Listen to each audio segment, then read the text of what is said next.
Hi, hello, how are you? My name's Giselle. Welcome to PXP, the podcast about food, beverage, hospitality, everything in between. In the restaurant industry, PX stands for Person Xtraordinaire, someone we like to take care of a lot or someone of importance. And today I've got two very important people on my podcast. I've got the head distiller from the Rusted Crow in Dearborn Heights, and I have the bottle designer from the Rusted Crow in Dearborn Heights. Please say hello to Mr. Andrew and Mr. Josh. Welcome to the podcast, gentlemen. Thanks for having us. Yeah, I'm super glad to have you here. So before we get into Rusted Crow and everything about that nature, let's just talk about your past. You can go one at a time. Tell me about your family life, how you grew up, and what brought you to distilling and bottle design. Andrew, you want to? I'll go ahead. I'm from northern Michigan, actually. I was originally from the Charlevoix, Petoskey area, up in the Pinky section, I guess most people refer to it as. Yep. Mm-hmm. So I grew up there. Went to Central Michigan University after that. Fire up Chips. Yeah, I'm a Chippewa. Yep. Born and bred. So as you can see, I'm repping my alma mater today. Go Cards. Right. Thank you. You got to throw it out there. So, I graduated with an art degree from CMU and a minor in film, and I always wanted to do comic books. Was kind of where I was kind of where I pointed my goals basically. So I after spinning my wheels for a while, I eventually wrote and published my own comic book, and I was selling that in Novi at the Novi Con, and Mr. Joe Schiebel, the owner of Rusted Crow, happened to be walking around the con looking for an artist at that point, and came across my stuff, and we kind of started slow. He's like, do you want to design some bottles for me? And I was like, okay, sounds cool. And I was like, yeah, I'll never hear from this guy again. So here I am 5 years later, still working for him. So yeah, that was kind of how I came into the business. It wasn't anything I was out for. I wasn't looking to design bottles or do labels or anything like that. And I just kind of fell into it.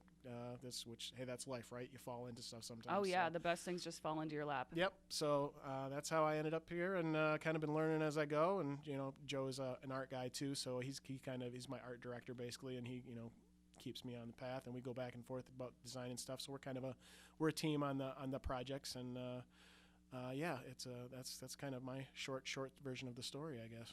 Favorite comic book? Ooh, probably. I mean, my favorite comic book character's got to be Batman, I guess. These days, I read a lot of independent stuff, so image books a lot, and I mostly buy for artists. My favorite artists, Bill Sienkiewicz and Frank Miller and stuff like that. So I mostly am out looking for artists when I buy rather than characters these days. But growing up, Spider-Man, Batman, all the typical type stuff. Yeah, the stuff that was on the newsstands when you're going to the corner grocery store. Picking I was up a all pack about of gum it. and a comic book. Anything I could afford, I was grabbing it. So yeah, that's so awesome. Yep. What was the name of your comic book when you created it? It was called the Detroit Memoirs. Actually, it was about a Detroit police officer superhero. Yep. So I've always been fascinated with Detroit. So I was excited. I was excited when I was invited to finally move down here a couple years ago and live in Detroit, because I've always thought Detroit was a really fascinating place, and I love the architecture and the buildings downtown. I just love the city. I absolutely love it. So I mean, everybody asks me, don't you miss being up north with all the lakes and the trees and stuff? I'm like, no, I'd rather see the factories and the smokestacks. Thank you. I feel the same way. You know how people look at like landscapes or waterfalls? Yes. That's how I look at skylines. Absolutely, yes. I'm with you. I love it. I live downriver, so I get to I get to drive by all the factories going down 75, and that's my favorite part of my day, honestly, is driving into the city and Zug Island's out to one side, and you got all the smokestacks. It looks like you're driving into Blade Runner every day, and I'm just like, this is awesome. Absolutely love it. I love that. Awesome. So, yeah. Well, it's obviously very apparent from your bottle designs that we have here, which we'll talk about a little bit later, that you're extremely talented, and it's obviously expressed itself so beautifully on these bottle designs. Appreciate it. Now, Andrew, on to you, man. Batter up, man. Batter up. I was originally a hotel guy. I went to Eastern for hotel restaurant management because I wanted to be a chef. I like to, create things in the kitchen. I was the guy when I was little, I'd mix different pops, let's see what Dr. Pepper and Coke tastes like, or root beer. So I kind of feel like making booze was in my calling and blood. So one, night I was watching, Breaking Bad, had epiphany. I was like, I can do this. So instead of, meth, I started researching how to make booze. So, here. So are you Heisenberg or are you Jesse? A little bit of both. I love You it. can have the dual personality, Oh my gosh. So yeah, I went to Seattle for a distillery conference, kind of, get my feet wet, see what it's all about, and ended up running into, Joe Schiebel on the street corner. Like, two guys were waiting for a shuttle to tour distilleries, and I struck up a conversation with them. And lo and behold, I live in Garden City. He's in Dearborn Heights. We're, like, literally 2 miles away from each other, neighbors. So, wow. Who would have thought, like, meeting into a future employer, like, the other side of the nation? That's so awesome. Once again, something that just falls into your lap naturally. 100%. So, I learned, starting off how to make the beer, the fermentation, then, been making booze for about 5 years now. Where did you learn to make beer? Backyard. Just hooch. Yeah, I love it. YouTubing, get the basic process, fermentation, conditioning and, mashing. And then I went to Schoolcraft for the beer and distilling program. After I was working for Rustic Crow a couple years, kind of, adding on my knowledge, fine-tuning skills. And then, just taking classes throughout the years to kind of, learn more about rum or more about bourbon. So continually, trying to level up as I keep going. Absolutely. Besides Breaking Bad, any other pop culture references that kind of pulled you to alcohol in general and distilling? Cocktail and dreams. I mean, who doesn't want to, make rum and live by the beach? Oh my God. Sounds like the dream to me. You're a real Tom Cruise, let me just say. All right, so we kind of went through a bit of that. I got to see a little bit of your past, how you came to be. You knew from right in the beginning that distilling spirits and just being creative in the kitchen was like your passion. And you happened to be a comic artist that just kind of fell into bottle design, which I think is two really beautiful polarizing ends of the story that come together in a very beautiful marriage. We're beautiful together, yes. We certainly You are easy to look at. the baker, and he's the cake decorator. Oh, I want a friendship like that. Oh, that maybe go beyond friendship, though. He just designed that. But if it ain't a love like that, I don't want it, honey. So let's talk about the Rustic Crow Distillery in the past a little bit and how the Rustic Crow got started in general. Okay. Joe Schiebel is the owner and sole proprietor, basically. And he had the idea after kind of the financial problems in 2008, 2009, and he wanted to start a new business after that, and he was interested in doing a distillery. He had seen a couple of it was kind of starting to be the fad at that point with him starting up around the city, and he latched onto it pretty much, right? I mean, he just decided that was he could make a product that was interesting to look at and having that art design and background, and he thought that was how we were going to get rich. So, well, it's not failing so far, right? We're still alive. We're pushing the boulder up the hill. That's right. Love it. Now we have the Dearborn Heights location, which is the actual distillery, and then you have a separate location in Detroit, which is more of a restaurant base, correct? Right. Yes. Which are separate entities. They're Separate kind of entities. system cousins, basically. I do work for both. Design work for each one, and all the murals downtown and things. I do that stuff. And I have seen those murals in that restaurant, and they're really beautiful. I love that old timey, rustic, almost. What is the word I'm looking for? Steampunk vibes that I really adore. That sums us up. Yep. Very steampunk, gastropub, if you will. Yep. Mm-hmm. So 2 of your newest products that you just made. Mm-hmm. We've got a 2-year bourbon and we've got a 4-year bourbon, 86 proof, bottled in bond, which is just by nature 100 proof. Mm-hmm. Talk about the design. What inspired you with this patina, the nuts, the bolts? The entire structure is so gorgeous. Yeah, well, it all comes from the name pretty much, which, Joe supplies basically the theme that he wants to go around, like with our other product, Detroit Steam, and he kind of, said he wanted to go steampunk with that and that kind of old style 1880s type feel. So, doing illustrations based on that, or Davy Jones rum, obviously, and he said he wanted to do it around a mermaid based on his wife.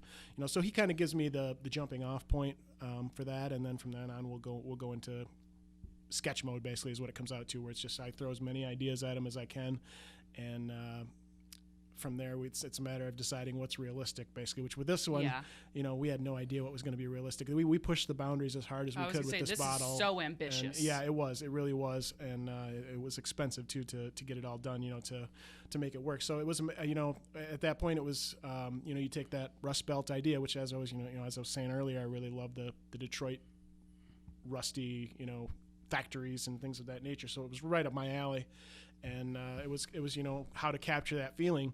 And we're looking around at the other bourbon products or the other whiskey products. Everybody's got super cool illustrated labels, or there's lots of nice labels out there. Everything looks good, and you're trying to figure out how to take that next step. Being the small guy, we feel like the only way that we have to combat the larger companies, the companies that have been around for a long time, is to blow people off the shelves with our labels and with our designs. And so it was a matter of what could we actually accomplish, what could we afford, and to make it feel that way. And so to me, I mean, as soon as I saw that we were looking through, he had some literature on buttons. We were going to do a small little button label that would be just a pin on it, and it was made out of metal. And I was like, well, what if we did these huge? What if we could do these really big that would be actually the entire label? And he's like, that's interesting. And so we started looking into it from there, and I'd done some sketches, and the bolts thing came up. It was like, what if we could actually put a bolt through it and make it look like it's come out of a factory? It has that part feel to it. It has that Rust Belt sense to it, and he's like, oh yeah, we could rust it. We could do this. We could do that. And so it all kind of came off of that. You come off of that name, Rust Belt, and that sense of bourbon, that sense of history that we really find. It draws us in as far as what we like to do. And so from there, it was a matter of getting that feel of, we wanted a kind of a little bit Midwestern-y type feel with it, and we with the patinas and making it look older. So it all grew off of that, and that idea of Midwestern Rust Belt factory type of a feel. Well, you always drink with your eyes first. When you're going through the liquor store, it's habit that everybody does, even for people like myself who've been drinking for some time and are professional lush, if you will. You always you see a label that draws you to it, and you're like, wow, that's going to stand out on my wet bar for sure.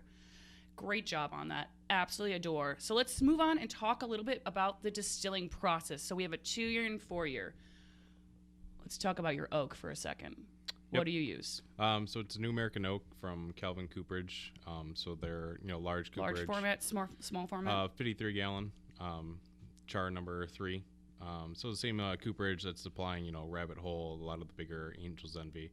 So we get those, and the 2-year age for just over a little 2 years. The 4-year actually is a 5-year, the bottle and bond.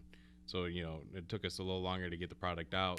The label is kind of already set in stone. So it's an added, year of aging and, maturing. You can definitely see it in the color. It's really gorgeous. Oh, yeah. Yep, it's definitely got a delicious, caramel, color to it. Oh, I think it's amazing. And someone who's really passionate about bourbon, when I see something like this, I always want to push the buttons, because I come from kind of a purist standpoint, where I think bourbon in Kentucky is superior. But after tasting this 2-year, you're changing my mind, man. Obviously, more than, or very minimum 51% corn mash bill, aged in American barrels. She knows her stuff, people. So the mash bill for this one is corn, rye, and barley. So we do have a couple other products. We have a heavy wheater and a heavy rye coming out later this summer. So we wanted to come out with these two. Just it's the largest inventory in the portfolio we have. And then we'll start, working on the other 2 ones. How do you feel like rye balances off of wheat as far as distilling? I always, attribute it to, when you go to a diner and you order, a bread sandwich, like rye has the more spicier notes, and the wheat is, more sweeter. So I personally am a wheat fan. I know there's people that really love the spicy notes of the rye, and I can appreciate them both. Mm-hmm. But for ours, I think it's just, kind of more of a traditional, mash bill. Then we went with, a 70, 15, 15. So, the grains, definitely worked, well together in that mash bill, and came out, it's tough to, kind of sit on your hands and wait to see what it's going to taste like. So, coming off the still, the aromatics and the smell, it's great. But caramel, coffee, toffee, yeah, smoked Virginia tobacco, love and happiness. Right. I'm mixing, liquid bread in the back. And liquid bread. who knows what it's going to, taste like after, chills out for multiple years. And that's the challenging part of distilling is, what do you do with, something that doesn't come out as good as this, just let it age a little longer, redistill it, so you can always, try different things. What made you want to go with the bib fashion, the bottled and bond 100 proof? Well, there's nobody in Michigan that was making it at that point. And, I know how Joe and Josh, when they're, getting creative with the designing, I'm telling them, like, if you want to hit a home run, like, come out with a bottle and bond, because nobody's done it yet. So it kind of worked with them designing the bottle. The supplier took a little longer than anticipated that we could just sit and wait. And then once we were ready, it was already like 4 years. So, it came out perfectly. So I think, the 100 proof 4 year, is, delicious, nothing like it on the market that, I've tasted to different stores, people picking up baking notes, coconut notes. I'm like, I've never heard of a coconut in a bourbon before. So definitely, it's just that American oak coming out, that caramel, that coconut dill expression, which I think is really interesting and very niche for bourbon specifically. Like, you either are super into it or you're polarized by it completely. Sure. So you mentioned that future product of some different things going on. Is there anything on either of your ends you have time to share with us today about new designs, new builds coming out? I would get a couple, special, barrels, did a couple blue corn bourbons, which, I think that'll be something unique. Blue corn bourbon? Oh, yeah. So when you're mashing that, it basically looks like a blueberry muffin batter mix. Oh, I love that. And That's then, so cool. Then as it ferments, it looks like it's Pepto. So weird, like, science chemical changes going on. So that was a cool learning opportunity. We love science here. Exactly. That's so awesome. I'm really excited to see that one come out. And so, when you're saying Jesse Pinkman, yay science. Science! Mr. White! Exactly. If I would have learned all this in high school, I'd be, way further. I'd be way further along than now. So when it comes to sourcing your products, as far as bottling products and as far as distillation products, working with local farmers, working with whomever overseas and nationally based, what can you talk about? Do you have any specific farmers you like to work with? There's a couple, we try and get stuff out of, I believe it's Celine or Dexter, for some of our corn and grain. A lot of it is, largely made in Breese and, Wisconsin. So we like to try and keep it smaller. It's just, challenging with, cost-wise and margins. So, trying to, sprinkle a little bit as much as we can of, Michigan-made into our mash bills and products. Absolutely. And then with the bottle, we had sourced the bottle through MGS Packaging, which is a local company, and they had sourced it out through, I believe it was to China originally, and then we had to switch bottle companies because they had such a hard time making it that they just threw their hands up and said they couldn't even do it. It basically blew their mind. Yeah, so we... I love that. That's when you know you're really doing something right, when someone says it can't be done. My coach always said... Or you're doing something wrong. So No, man, my coach in college always said if your goals are not lofty and if they don't scare you or scare other people, they're not right. If people don't laugh at you, then it wasn't worth doing it to start, right? Boom. Those are the best right things, there. Right? So, well, that's why it took 3 to 4 years to get this done, because we had so much problems getting that bottle blown that it took forever to get that done. And, the labels, we sourced those out of somewhere in South America. Buenos Aires. Was it Buenos Aires? Yep. Okay. And and to get those done was also that was the biggest mold that they could possibly make to make those, because usually they're making buttons for your Levi's, like that's what they do normally, so that's the normal size that they're doing, and they had no idea if they could even make them that big. So, and then to get to that level when you're at that maximum level, where like with the hips on the bottle, that was where they were having trouble was with that hip going in where the bolts sit. Yeah. And so it was a matter of that's as big as they could make it with the label to where the holes for the bolts would go through, and that was as tight as they could make it to bring the hips in. So that was the only way that it would work. It just barely worked, basically, from what our design was. So, and we had to make some adjustments here and there to make it actually fit together. But and then we had the top was stamped in a plant down in Woodhaven, the Woodhaven plant. And then labels are made in Ohio from a place called Blue Label Digital, who does a great job for us with all. They've been doing all of our labels lately, and we're really happy with their products. That's so great. Yeah. Well, man, I'm just a little taken aback. She's so beautiful. I can't even look at her. So where can we find these products? At the distillery, solely sold right now. So we'll be releasing. Where's that at? North Telegraph. Yep, 6056 North Telegraph, Thank Dearborn you. Heights. And then we do have it for sale in shot form at the restaurant downtown. Awesome. We're working on a box. It's going to be single box product, and then from then on, hopefully, we'll be able to ship it out from there to more places to sell it individually. Yeah, and hopefully, we'll have it in the book. Accounts can order it in April. So for the next book release. Wow.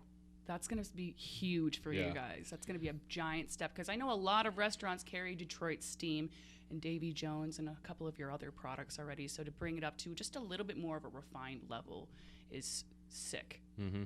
All right, gentlemen. Well, thanks to you guys so much for joining us here today. We've got Andrew and Josh, the label designer and the head distiller at the Rusted Crow Distillery in Dearborn Heights. It was a pleasure having you gentlemen here with us today. Thank you for taking time out of your days, and I cannot wait to see where this brand goes and where you two go professionally from here on out. Thanks for having us. Thank you. Oh, you're so welcome.